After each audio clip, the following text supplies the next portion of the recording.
2 ദിവസമായിട്ട് ഞാനിങ്ങനെ mood off ആയിട്ടൊക്കെ ഇരിക്കുന്നത് കണ്ട് കുഞ്ഞൻ ജോലി കഴിഞ്ഞ് വന്നപ്പോഴത്തേക്ക് ആളെൻ്റെ അടുത്ത് പറഞ്ഞു, ഒന്ന് പുറത്തോട്ടൊക്കെ പോകാം. ഇവിടെ വന്നിട്ട് നമ്മളങ്ങനെ പുറത്തൊന്നും പോയിട്ടില്ലല്ലോ. എന്നിട്ട് നമുക്ക് പുറത്ത് പോയിട്ട് നമുക്ക് അതുവഴി വേണമെങ്കിൽ ഫുഡൊക്കെ കഴിച്ചിട്ട് വരാം. നിൻ്റെ മൈൻഡൊക്കെ ഒന്ന് ഓക്കെ ആവട്ടെ എന്നും പറഞ്ഞിട്ട് എന്നെയും കൂട്ടിയിട്ട് ആൾ ഇറങ്ങി കേട്ടോ.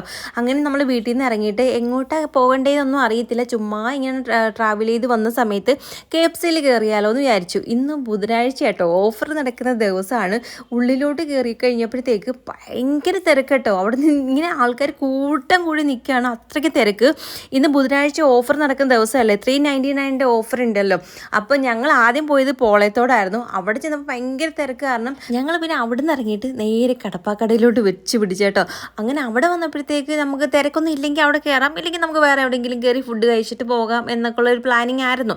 അപ്പോൾ നമ്മൾ അവിടെ കയറി കഴിഞ്ഞപ്പോഴത്തേക്ക് വലിയ കുഴപ്പമൊന്നുമില്ല, സീറ്റൊക്കെ കിടക്കുന്നത് കണ്ടു കേട്ടോ. പിന്നെ വണ്ടിയുടെ അത്ര സൗകര്യം ഇല്ലായിരുന്നു, ബൈക്കുകൾ ഫുള്ള് നേരത്തെ വെച്ചേക്കുന്നതാണ്. നമ്മൾ റോഡ് സൈഡിലാണ് വണ്ടി ഇട്ടിട്ട് കയറിയത്. അങ്ങനെ അവിടെ കയറി കുറച്ച് ക്യൂ ഉണ്ടായിരുന്നു, എന്നാലും കുഴപ്പമില്ല, പെട്ടെന്ന് കിട്ടുകയൊക്കെ ചെയ്തു. അങ്ങനെ പിന്നെ ഇതാ നമ്മളും ഈ 399 ഓഫറിൻ്റെ ആദ്യമായിട്ട് മേടിച്ചിരുന്നത്. പിന്നെ ഒരു പെപ്സിയും ഫ്രഞ്ച് ഫ്രൈസൊക്കെ കൂടെ എക്സ്ട്രാ മേടിച്ചിട്ടുണ്ടായിരുന്നു. അപ്പോൾ ഇത് കഴിച്ചുകൊണ്ടിരുന്നപ്പോൾ എനിക്ക് ഈ KFCയിൽ വന്നിരുന്ന് കഴിക്കണം എന്നൊരു ആഗ്രഹം ഉണ്ടായിരുന്നു. ഇവിടെ നമ്മൾ ഇതുവരെ ഷോപ്പിൽ വന്നിരുന്ന് അങ്ങനെ കഴിച്ചിട്ടില്ല, അല്ലാണ്ട് വാങ്ങിച്ച് കഴിച്ചിട്ടുണ്ട്. ഇത് വന്നിരുന്ന് കഴിക്കണമെന്ന് കുറേ നാളുകൊണ്ടേ ഉള്ളൊരു ആഗ്രഹമാണ്. ഞാൻ കുഞ്ഞിനോട് എപ്പോഴും പറയും, ആൾക്കും അവിടെ ചെന്നിരുന്ന് കഴിക്കാൻ ഭയങ്കര ആഗ്രഹമായിരുന്നു കേട്ടോ. എപ്പോഴും പറയും നമുക്കൊരു ദിവസം വന്നിരുന്ന് കഴിക്കണം കേട്ടോ, നമ്മളിതൊട്ട് വാങ്ങിച്ച് കഴിച്ചിട്ടല്ലേ ഉള്ളൂ എന്നൊക്കെ ഇങ്ങനെ. അപ്പോൾ അവിടെ ചെന്നിരുന്ന് ഇങ്ങനെ കഴിച്ചപ്പോൾ ഒരു സന്തോഷം, അത്രയൊക്കെ തന്നെ. പിന്നെ ഒരുപാട് പേര് ഇങ്ങനെ പറയുന്നത് കേട്ടിട്ടുണ്ട്, ഈ KFC ചിക്കനും അല്ലാതെ നമ്മൾ ഈ ബ്രോസ്റ്റഡ് അല്ലാത്ത മേടിക്കുമല്ലോ, അപ്പോൾ അതൊക്കെ തമ്മിൽ ഒരുപാട് വ്യത്യാസമുണ്ട്, ടേസ്റ്റിൽ നല്ല ഡിഫറെൻ്റ് ആണ് എന്നൊക്കെ ഉള്ള രീതിയിൽ ഇതാണ് കുറച്ചും കൂടെ അടിപൊളി ടേസ്റ്റ് എന്നൊക്കെ പറയുന്നത് ഞാൻ കേട്ടിട്ടുണ്ട്. പക്ഷേ എനിക്കത് കഴിച്ചിട്ട് എനിക്കെല്ലാം ഈക്വലായിട്ടാണ് തോന്നിയത് കേട്ടോ. എനിക്കങ്ങനെ ഡിഫറെൻ്റ് ആയിട്ടൊന്നും തോന്നിയിട്ടില്ല. അങ്ങനെ തോന്നിയ ആൾക്കാർ ആരെങ്കിലും ഉണ്ടെങ്കിൽ ജസ്റ്റ് ഒന്ന് കമൻറ്റ് ചെയ്യണം കേട്ടോ. എനിക്ക് എല്ലാ ടേസ്റ്റും ഒരേപോലെ എനിക്ക് ഇഷ്ടപ്പെടുകയൊക്കെ ചെയ്തു.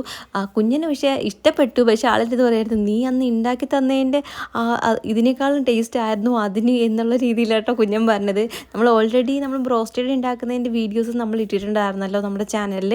അപ്പോൾ അത് അടിപൊളിയായിട്ട് നമുക്ക് വീട്ടിൽ ഉണ്ടാക്കിയെടുക്കാൻ പറ്റും, നല്ല ടേസ്റ്റാണ് കേട്ടോ. നമുക്ക് ഭയങ്കര ജ്യൂസി ആയിട്ട് അടിപൊളിയായിട്ട് നമുക്ക് ഉണ്ടാക്കിയെടുക്കാൻ പറ്റുന്നൊരു ഐറ്റം തന്നെയാണ്. അതിൻ്റെയൊക്കെ വീഡിയോസ് ഞാൻ ഓൾറെഡി ഇട്ടിട്ടുണ്ട്, കാണാത്ത ആൾക്കാരുണ്ടെങ്കിൽ കയറി കണ്ടു നോക്കാം കേട്ടോ. അപ്പോൾ നമുക്ക് വീട്ടിൽ തന്നെ ഉണ്ടാക്കിയെടുക്കാൻ പറ്റുന്നതാണ്. എന്തൊക്കെ പറഞ്ഞാലും ഞങ്ങളത് ഫുള്ളും തച്ചിരുന്നങ്ങ് തീർത്തു കേട്ടോ. പിന്നെ അതിൻ്റെ എല്ലും പീസുകൾ മാത്രമേ ഉള്ളായിരുന്നു. പിന്നെ കുറച്ച് നേരമൊക്കെ അവിടെ ഇരുന്നിട്ട് പിന്നെ ഞങ്ങളിതായി ഇറങ്ങി. പിന്നെ കുറച്ചിങ്ങനെ വന്ന വഴിക്ക് നമ്മളിതാ കുറച്ച് മീനൊക്കെ ഇരിക്കുന്നത് കണ്ടു കേട്ടോ. അപ്പം ഇനി മാർക്കറ്റിൽ പോകണ്ടല്ലോ എന്ന് വിചാരിച്ചിട്ട് അവിടെ ഇറങ്ങിയിട്ട് എന്താ മീൻ എന്തെങ്കിലും മേടിക്കാമെന്ന് വിചാരിച്ചു. ഞണ്ടും പിന്നെ കൊഞ്ചും കണവയും ഒക്കെ ഇരിക്കുന്നു. എല്ലാത്തിനും മേടിക്കണമെന്ന് ആഗ്രഹമുണ്ട്, പക്ഷേ നമ്മുടെ ബഡ്ജറ്റിൽ അത്രയും പറ്റാത്തതുകൊണ്ട് ആദ്യം ഞാൻ നെത്തോലി മേടിച്ചു. അത് കഴിഞ്ഞ് കണവ കണ്ടപ്പോൾ കുഞ്ഞിന് കണവ വേണം. അങ്ങനെ പിന്നെ ഇതാ കണവയും മേടിച്ചു കേട്ടോ. നല്ല റേറ്റ് ഉണ്ട് മീനൊക്കെ, എല്ലായിടത്തും ഇതൊക്കെ തന്നെ ആണല്ലേ. അങ്ങനെ പിന്നെ എന്താ ഞങ്ങൾ മീനൊക്കെ മേടിച്ചിട്ട് നേരെ വീട്ടിൽ വന്ന ഉടനെ അത് പിന്നെ എന്തോതിലേക്കാക്കി ഫ്രിഡ്ജിൽ വെക്കണമല്ലോ, കഴുകിയൊക്കെ വെക്കാൻ സമയമില്ല. നമ്മൾ ഒരുപാട് ലേറ്റായി വന്നപ്പോഴത്തേക്ക്, ഒരു 9:30 കഴിഞ്ഞിട്ടുണ്ടായിരുന്നു കേട്ടോ വീട്ടിൽ എത്തിയപ്പോഴത്തേക്ക്. അങ്ങനെ പിന്നെ ഇതാ മീനൊക്കെ അവിടെ കൊണ്ട് വെച്ചതിന് ശേഷം പിന്നെ ഞാൻ പോയി ഡ്രസ്സൊക്കെ മാറിയിട്ട് വന്നിട്ടാട്ടോ പിന്നെ മീനൊക്കെ എടുത്ത് വെക്കാമെന്ന് വെച്ചില്ലെങ്കിൽ നമ്മൾ ദേഹത്തൊക്കെ അഴുക്കാവുമല്ലോ, അതിൻ്റെ വെള്ളമൊക്കെ വീണ് കഴിഞ്ഞാൽ. അങ്ങനെ പിന്നെ ഇതാ ഇത് കണവ കേട്ടോ. 1 കിലോയ്ക്ക് 1 കിലോയ്ക്ക് 400 രൂപയായിരുന്നു. നമ്മൾ 1/2 കിലോ ആയിട്ടോ മേടിച്ചത്. 1/2 കിലോ എന്ന് വെച്ചാൽ അതാ ഈ 3 ഉള്ളൂ. ഇത്രയും വലുത് ഞാൻ ആദ്യമായിട്ടാണ് എടുക്കുന്നത് കേട്ടോ. ഞാൻ ഇത്രയും വലുത് അങ്ങനെ മേടിച്ചിട്ടേ ഇല്ല. കണ്ടിട്ടെന്ന് വെച്ചാൽ നമ്മൾ കയ്യിലെടുത്ത് ഞാൻ കണ്ടിട്ടില്ല. അപ്പോൾ അവിടെ ഇരിക്കുന്ന കണ്ടപ്പോഴത്തേക്ക് എന്തായാലും മേടിക്കാമെന്ന് പറഞ്ഞാൽ അങ്ങനെ മേടിച്ചാണ്. പിന്നെ നെത്തോലി, ഇത് 100 രൂപയുടെ നെത്തോലി ആട്ടോ. നമ്മുടെ ഈ ഒരു ചെറിയൊരു ആ ഒരു ബ്ലാക്ക് ബൗൾ നിറയെ ഇടാൻ വേണ്ടിയിട്ടുണ്ടായിരുന്നു തോന്നി. നല്ല ഫ്രഷ് മീനാട്ടോ, നല്ല മീനാണ് അത്. അങ്ങനെ ഞാൻ പിന്നെ ഇതാ പാത്രത്തിലൊക്കെ ആക്കി എടുത്ത് വെച്ചു.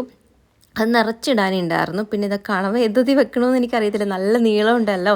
അങ്ങനെ ഞാൻ എങ്ങനെയൊക്കെയോ മടക്കി ചുരുട്ടി ഇതാ അതിനകത്ത് വെച്ചിട്ടുണ്ട്. എന്തായാലും ഇന്നിനി കഴിയാൻ സമയമില്ല, ഒത്തിരി ടയേർഡായി പോയി. എനിക്ക് എവിടെയെങ്കിലും പോയിട്ട് വന്ന ഭയങ്കര ക്ഷീണമാണ്. അതുകൊണ്ട് പിന്നെ ഇതൊക്കെ കഴുകി എടുക്കുമ്പോഴത്തേക്കും ഒരു സമയമാവുമല്ലോ. അതുകൊണ്ട് ഞാൻ പിന്നെ ഇതെടുത്തങ്ങ് വെക്കാമെന്ന് വെച്ചു. നാളെ എല്ലാം കഴുകി വൃത്തിയാക്കി വെക്കണം, എന്നിട്ട് തീരുമാനിക്കുക ഇതിനി എന്താണ് നമുക്കിനി ഉണ്ടാക്കണ്ടേ എന്നുള്ള രീതിയിൽ. എന്തായാലും സ്പെഷ്യൽ ഐറ്റംസൊക്കെ ഞാൻ ഉണ്ടാക്കിയിട്ട് എൻ്റെ വീഡിയോസ് കാണിക്കാം കേട്ടോ. പിന്നെ ഇതാ പിറ്റേന്നത്തേക്കുള്ള സാധനങ്ങളൊക്കെ എന്തെങ്കിലുമൊക്കെ അരിഞ്ഞൊക്കെ വെക്കാനുണ്ടെങ്കിൽ ഞാൻ അരിഞ്ഞ് വെക്കും കേട്ടോ. അതായത് തോരനോ മെഴുക്കുവരട്ടിക്കോ അവിയലിനോ അങ്ങനെയൊക്കെയുള്ള സാധനങ്ങളൊക്കെ പച്ചക്കറികളൊക്കെ അരിഞ്ഞ് വെക്കുകയും ഒരുവിധം കാര്യങ്ങളൊക്കെ ഞാൻ രാത്രി തന്നെ ഒതുക്കി വെക്കും. അതാകുമ്പോൾ പിറ്റേന്ന് രാവിലെ നമുക്ക് കുഞ്ഞൻ ജോലിക്ക് പോകുന്ന സമയത്ത് പടച്ചടിച്ച് ഇങ്ങനെ ജോലി ചെയ്യേണ്ട ആവശ്യമില്ല. അരിഞ്ഞൊക്കെ വെക്കുകയാണെങ്കിൽ നമുക്ക് പിന്നെ കുക്ക് ചെയ്താൽ മാത്രം മതി. പിന്നെ ഈ അരിയുന്നതിൻ്റെ പിറകെ നമ്മൾ നടക്കുകയേ വേണ്ട. അപ്പോൾ പിന്നെ പെട്ടെന്നാകുകയും ചെയ്യും. എനിക്ക് ഒരുപാട് സമയത്തിൻ്റെ ആവശ്യമൊന്നുമില്ല കേട്ടോ. 1 മണിക്കൂർ കൊണ്ട് ഞാൻ എല്ലാം കുക്ക് ചെയ്ത് കഴിയും. അതായത് നമുക്ക് ഒരുപാട് കാര്യങ്ങളൊന്നും ഇല്ലല്ലോ. ഒരു കറിയും തോരനോ അല്ലെങ്കിൽ എന്തെങ്കിലും മെഴുക്കുവരട്ടിയോ ഒക്കെ അല്ലേ കാണത്തുള്ളൂ. അപ്പം ചോറും അതിൻ്റെ കൂടെ തോരനും കറികളും എല്ലാം എനിക്ക് ഈ 1 മണിക്കൂർ കൊണ്ടാവും. നമ്മളെല്ലാം അരിഞ്ഞൊക്കെ വെക്കുന്നുണ്ട്. പിന്നെ അതിൻ്റെ പിറകെ കുറച്ച് സമയം പോകത്തില്ലല്ലോ. അതേപോലെ തന്നെ ഈ ഫ്രീ കിട്ടുന്ന സമയത്ത് തേങ്ങയൊക്കെ ഉള്ളത് ഞാൻ തിരികെ വെക്കാറുണ്ട്. 1-2 തേങ്ങയൊക്കെ വെച്ചിട്ട് തിരികെ ഒരു പാത്രത്തിലിട്ട് അടച്ച് ഫ്രിഡ്ജിൽ സൂക്ഷിക്കാറുണ്ട്. അത് നമുക്ക് എത്ര ദിവസം വേണമെങ്കിലും ഇരിക്കും. നമ്മൾ എല്ലാ ദിവസവും ചിലപ്പോൾ ഒരുപാട് കറിക്ക് വേണ്ടിയിട്ട് ഇങ്ങനെ തേങ്ങ എടുക്കാറില്ലല്ലോ. അപ്പം കുറേശ്ശെയായിട്ടല്ലേ എടുക്കത്തുള്ളൂ. അതുകൊണ്ട് ഇങ്ങനെ ഫ്രീ കിട്ടുന്ന സമയത്ത് ഇതൊക്കെ ചെയ്ത് വെക്കുവാണെങ്കിൽ നമുക്ക് ഈ കിച്ചണിൽ അധികം നേരം നമുക്കിങ്ങനെ നിന്ന് മുഷിയേണ്ട ആവശ്യം വരത്തില്ല. നമ്മുടെ ജോലികൾ പെട്ടെന്ന് കഴിയുകയും ചെയ്യും. നമുക്കൊരു മുഷു ആവത്തുമില്ല. നമുക്കിങ്ങനെ സന്തോഷത്തോടെ സമാധാനത്തോടെ ചെയ്യാൻ പറ്റുന്നൊരു കാര്യമാണ്. അതുകൊണ്ട് ഞാൻ അങ്ങനെയൊക്കെയാണ് കേട്ടോ ചെയ്ത് വെക്കാറുള്ളത്. പിന്നെ ഒരു കാര്യം എന്ന് വെച്ചാൽ നമ്മുടെ ഒരു ഫാമിലി മെമ്പറായ അശ്വതി തുളസീധരൻ്റെ ചേച്ചിയായ ആരതിയുടെ ബർത്ത്ഡേ ജൂലൈ 9 പറഞ്ഞിട്ടുണ്ടായിരുന്നു. അപ്പോൾ നമ്മുടെ ഫാമിലിയുടെയും വിശ്വാസം അറിയിക്കുകയാണ്. Happy birthday. ഒരുപാട് നാളിങ്ങനെ സന്തോഷം സമാധാനമായിട്ട് ദീർഘായുസ് നൽകി നിങ്ങളെ ദൈവം അനുഗ്രഹിക്കട്ടെ എന്ന് പ്രാർത്ഥിക്കുന്നു. നമ്മൾ 2-3 ദിവസം വീഡിയോസ് ഒന്നും ഇടാത്തത് കൊണ്ട് തന്നെ വിശ്വാസം അറിയിക്കാൻ വിട്ടുപോയതാട്ടോ. സോറി, ക്ഷമിക്കണം. അതുകൊണ്ടൊക്കെയാണ്. പിന്നെ ഹായ് പറയാനും കുറേ കൂട്ടുകാർ പറഞ്ഞിട്ടുണ്ടായിരുന്നു. അപ്പോൾ കുറച്ച് പേരുടെ പേര് ഇതാ ഈ ഒരു വീഡിയോയിൽ പറയാം കേട്ടോ. ചിത്ര ജ്യോതിഷ്, ആര്യ വിഷ്ണു, ശില്പയുടെ ചേച്ചിയുടെ കുഞ്ഞായ നിവേദിനും ഹായ് പറയാൻ പറഞ്ഞിട്ടുണ്ടായിരുന്നു. അപ്പോൾ എല്ലാവർക്കും നമ്മുടെ ഒരു ഹായ് ഉണ്ട് കേട്ടോ. പിന്നെ നമ്മുടെ വീഡിയോസ് ഇഷ്ടപ്പെടുവാൻ ലൈക്ക് ചെയ്യാനും കമൻറ്റ് ചെയ്യാനും നിങ്ങൾ മറക്കരുത്. അപ്പോൾ ഇനി ഒരു പുതിയൊരു വീഡിയോ ആയിട്ട് വരുന്നതായിരിക്കും. Ta ta, see U.